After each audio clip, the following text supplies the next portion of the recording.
Free people, the origin of cultures, and the advent of private property. 1. Or at least broadly similar in form and functions. Specialists in prehistoric stone tool analysis, of course, spend a great deal of time differentiating a specific industries of the base of fine grained analysis, but even those who find themselves more splitters than lumpers would not deny the broad similarities of upper Paleolithic traditions: the Aurignacian, Gravettian, Psalterian, Magdalenian, Hamburgian, and so on, all were very impressive geographical spans. For some recent discussion of the issues, see Reynolds and Reed 2019, Smith and Zimmerman 2019, Bed et al. 2019, Hill et al. 2011. This was one reason for the North Americans' foremost development of sign language. It is interesting that in either case, one is dealing with systems of totemic clans, raising the question of whether such systems are themselves typically forms of long-distance organization. If nothing else, the common stereotype that primitive peoples saw anyone outside their particular local group only as enemies appears to be entirely groundless. Jordan et al. 2016, also Clark 1978, Serrat 2004. 6. We'll see examples in the next chapter. One can agree, for instance, with the arguments of James C. Scott 2017 that affinity exists between grain economies and the interests of predatory elites imposing their authority through taxation, grading, and tribute, grain being an innately visible, quantifiable, appropriable, and storable resource.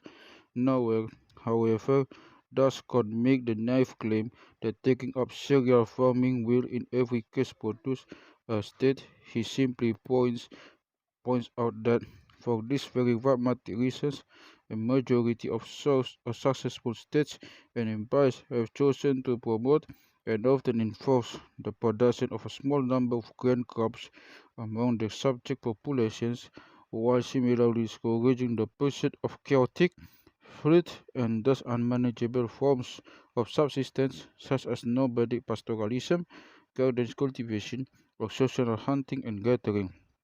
We'll return to these issues in later chapters.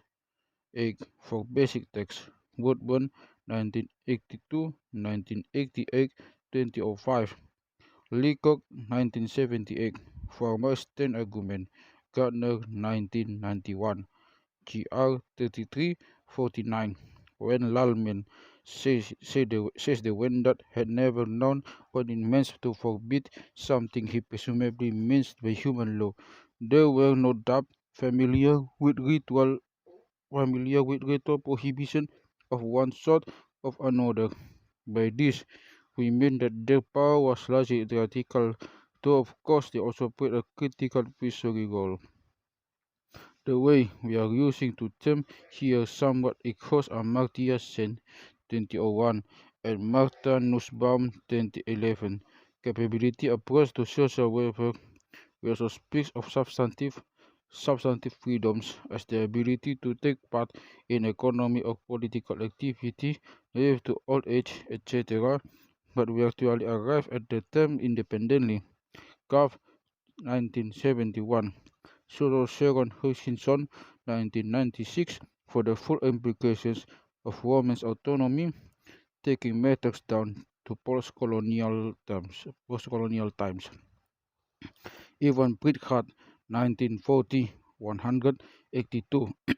It's intriguing to note in this regard that all human languages have an imperative form. There are no people, even in radical anti-authoritarian societies like the Hadza, who are entirely unfamiliar with the idea of a command. Yet at the same time, petty societies clearly arrange things in such a way that no one can give another person orders systematically. It must be called, in this context, that Turgot was writing in the mid-18th century. So much of the criteria we use nowadays to justify the superiority of Western civilization, a concept that did not exist at the time, clearly would not apply. European standards of hygiene and public health were simple, repelling much worse than preferred among primitive peoples of the time.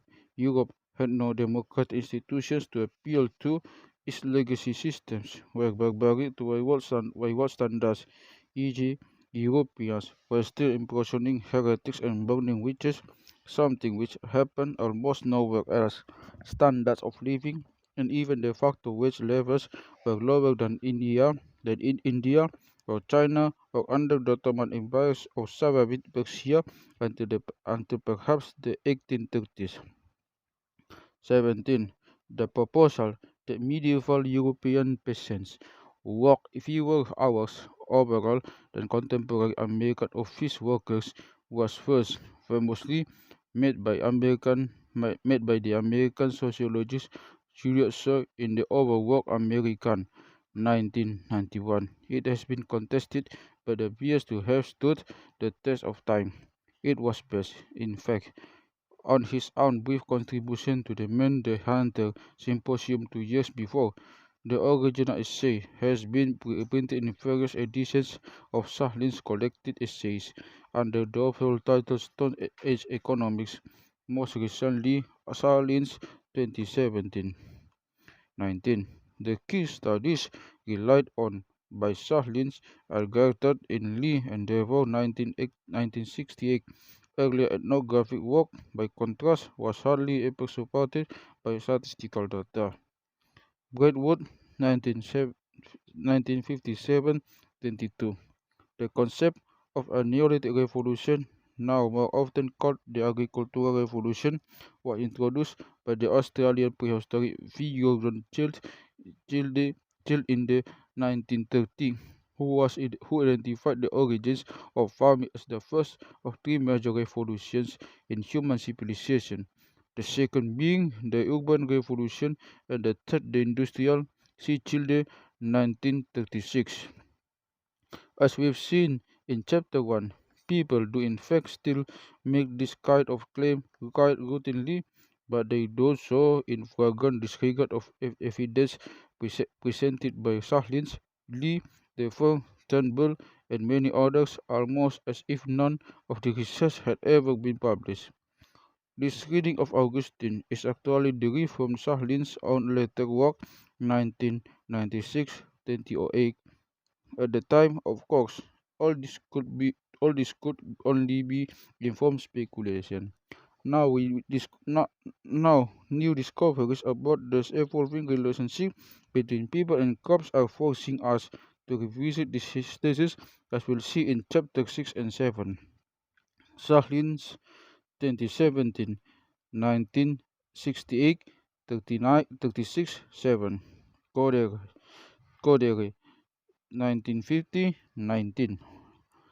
Oddly enough, Poverty Point is actually situated almost exactly midway between the Bayou Macon Wildlife Management Area and the Blackbird Golf Club. We could hear from Kidder's 2018 summary article. For a more extended, if somewhat idiosyncratic, account of Poverty Point archaeology, see Gibson 2000, and for wide-ranging assessment, Sassaman 2005. As Lowy 1928 demonstrated, in more recent Amerindian societies it was usually ownership of the incorporeal goods, which he compared to our patents and copyrights, the unlocked rights of, of use usufruct of usufruct over land and resources rather than direct ownership of territory. Clark 2004, Gibson and Clark 2004 7. Here, citing Sahlin's original affluent society on the matter of simple, ordinary foragers,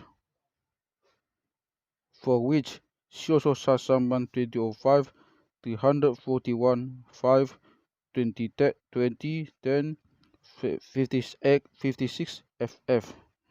Sassaman and Hackenberger 2004. A special issue for the Society of American Archaeologists magazine contains useful discussion of archaic Selkman cultures in various parts of North America. Caesar Zaman, ED 2008, for evidence of prehistoric coastal fortifications, trade, and warfare in British Columbia. See Angelbeck and Greer 2012, Richard R. 2016. Sani Maruyama, the largest and most impressive Jobon site, was occupied between 3900 and 2300 BC and lies in the Aomori prefecture in North Japan. Habu and Fawcett provide a lively account of the site's discovery, reception, and contemporary interpretation.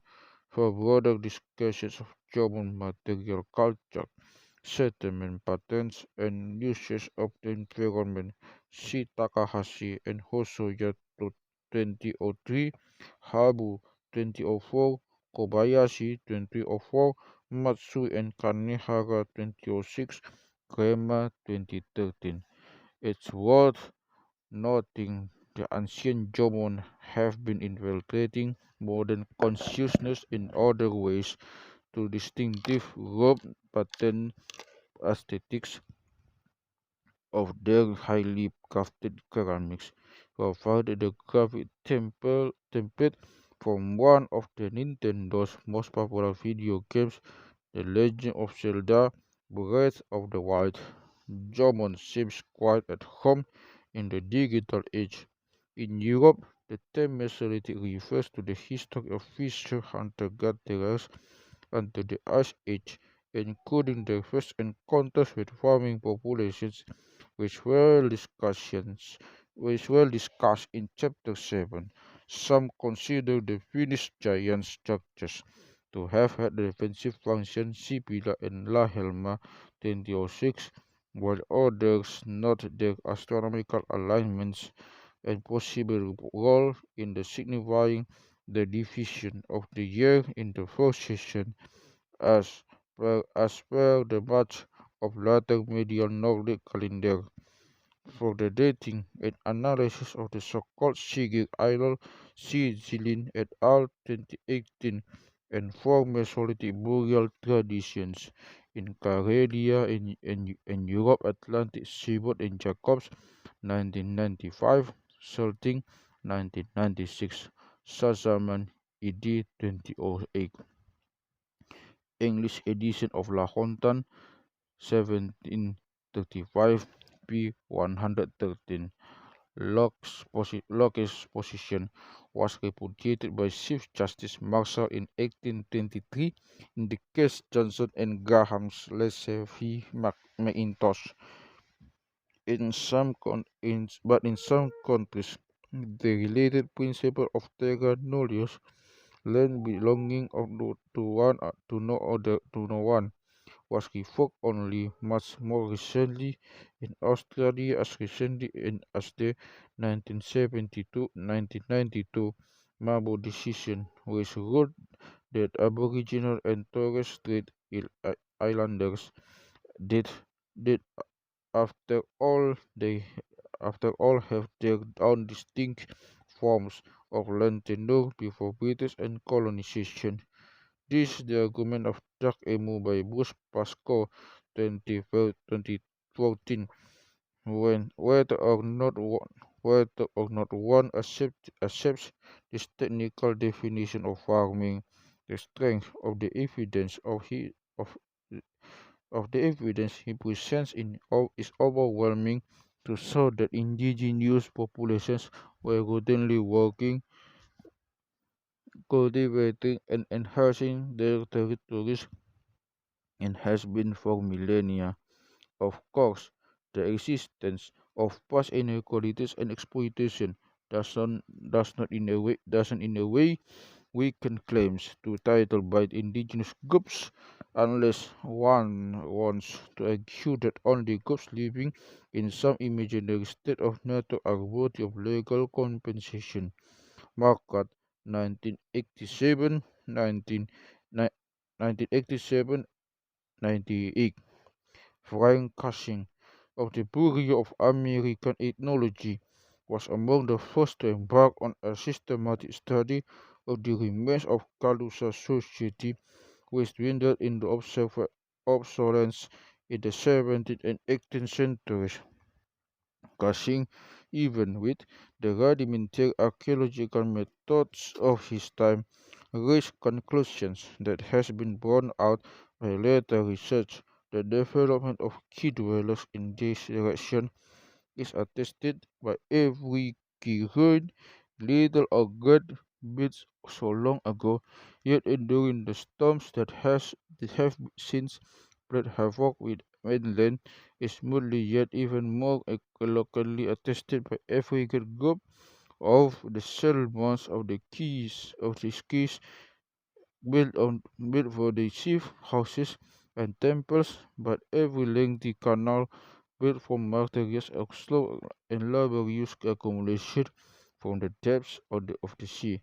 Therefore, to my mind, there can be no question that the executive, rather than the social side of government, was developed among these ancient key dwellers to an almost disproportionate degree, to a degree which led not only to the establishment among of learned totemic priests and headmen as among the pueblos, but to more than this, to development of the available class and of shifted even in civil life little short of legal in power and tenure of office, crossing 1896 40, 4013, 413, and four more recent accounts, see Whitmer 1988, Santos Granero 2009.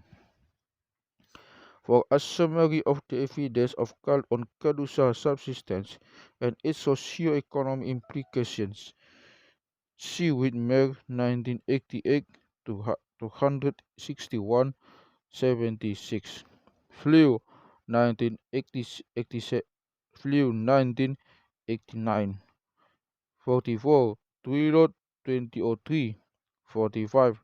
Consider the reaction of Otto von Kotzebue, commander of a Russian ship called the Rurik, on first catching sight on the Sacramento River in November 1824.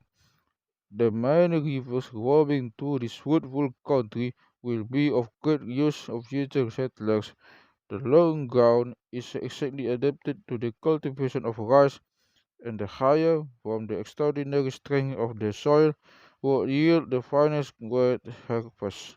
This vine might be cultivated here to great advantage. All along the banks of the river grapes grow wild in as much profusion as the ranks weeds. The clusters were large, the grapes too small, very sweet, and agreeably flavored. We often, are, we often ate them in considerable quantities and sustained inconvenience from them. The Indians also ate them voraciously, said in Livwood and Paris 2009 59. Nabokov 1996 1. In Florida, we find stone tools together with mastodon bones at least for 14,000 years old. Halligan et al. 2016. Evidence for early coastal penetration into the Americas along the so-called Cape Highway is represented by Lanson et al. 2007. In a no in a now classic discussion, Bailey and Milner 2002 laid out a powerful case for the central role of coastal hunter-gatherers in the evolution of human societies between the late Pleistocene and the mid-Holocene, noting how changing sea levels have grossly distorted our conventional picture of early human demography, submerging a great part of the evidence. The Tagerab promontory in western Scania, Sweden, and the wider region of southern Scandinavia offer excellent examples of large-scale and longevity in Mesolithic settlement, and for every such ancient coastal landscape that survives, we must surely imagine hundreds more, long hidden between the waves. Larson, 1990, Karsten, and Clarkstorm, 2013. For a more detailed analysis of the nature's divided kingship, see Graeber and Sahlins, 2017, 390, 95. We only know that the Great Khan's power was so limited because when the French and English were competing for allies, they found that other nature's village adopted its own, often contradictory, foreign policy, and regardless of what the Great Khan told them to do. If the Spanish has limited their dealings on the court, they might well have missed out entirely of this side of things. Woodburn, 2005, 26. Our emphasis.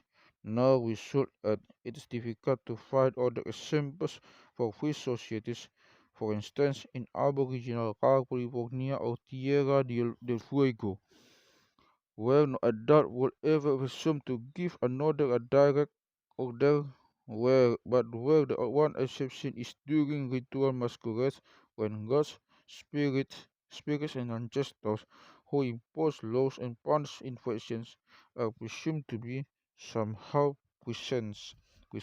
She also loved 1927, a law also Sahlin's essay on the original political society, which opens Grabe and Sahlins 2017. See Turnbull 1985 for a description. 52.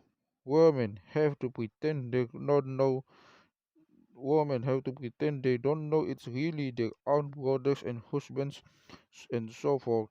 No one quite knows whether the women really know. It seems they almost certainly do. Whether the men really know the woman how, whether the women know the men know they know, and so forth. This is why, as Mark Ferguson, our principal source here, notes in his political theory of possessive individualism, 1962, negative rights makes so much better sense to use positive rights. That is, despite the fact that the UN Human Rights Charter guarantees everyone jobs and livelihood as basic human rights, no government is ever accused of a human rights abuse for throwing people out of work or removing subsidies on basic foodstuffs, even if it causes widespread hunger, but only for trespass on their persons. Consider here the way that indigenous land claims are almost invariably involve invoking some notion of the sacred mountains, sacred precincts, earth models, ancestral burial grounds, and so forth. This is precisely by way of opposing the prevailing ideology, where what is ultimately sacred is the freedom afforded by being able to make absolute, exclusive property claims. Louis, 1928, Wallace, 1981, 56 provides an elaborate analysis of calculate face disease, which are both corporeal and incorporeal property, the same time since they can die and be reincarnated. Louis, 1928, 557, Chirurgiens 2008, Fausto 2008, Cioso Costa 2017, Costa and Fausto 2019 to 104. Durkheim 1915, Book 2, Chapter 1. The principal totem he believes the totem as name and emblem. See also Levi Strauss 1966 to 137, 44. Strelo 1947, 99, 100. And in so many examples of what we are calling free societies, Martin another sought to inculcate a sense of autonomy and independence, while men another, because the trials and orders of the Australian initiation ceremonies were indeed meant to complete as a process of growing group, was designed to ensure that in those contexts at least exactly the possessed instincts came to the fore. In this connection, it's worth noting that a considerable literature exists starting from Barry, Child, and Bacon 1959, which suggests, as Gardner put it, the wild non-foragers tend to push children towards obedience and responsibility. Foragers tend to press for self-reliance, independence, and individual achievement. 1971, 548, 543.